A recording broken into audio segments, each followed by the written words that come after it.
Cricket মাঠে যখনই ভারত বিপদে পড়েছে, গ্যালারিতে যখনই স্তব্ধতা নেমেছে, কোটি কোটি ভারতীয়র মনে কেবল একটা নামই গুঞ্জরিত হয়েছে, বিরাট কোহলি। এটা কোনো নাম নয়, এটা একটা ভরসা।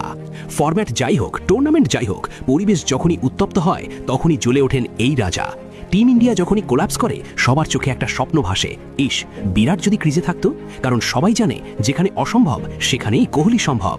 কেউ ম্যাচ জেতায়, কেউ জেতায় টুর্নামেন্ট, কিন্তু বিরাট কোহলি, তিনি তো একটা আস্ত যুগকে সংজ্ঞায়িত করেন। চাপের মুখে বীরত্ব, সে তো কোহলি। রান তাড়া করার দর্শন, সেও কোহলি। আর জয়ের ক্ষুধা, তার চেয়ে বড় উদাহরণ তো আর কেউ নেই। হয়তো কোহলি ক্রিকেটের চেয়ে বড় নন, কিন্তু ক্রিকেট দুনিয়ায় কোহলির চেয়ে বড় কেউ নেই। এই দাপট, এই অরা কেনা যায় না, এটা রক্ত আর ঘাম দিয়ে অর্জন করতে হয়।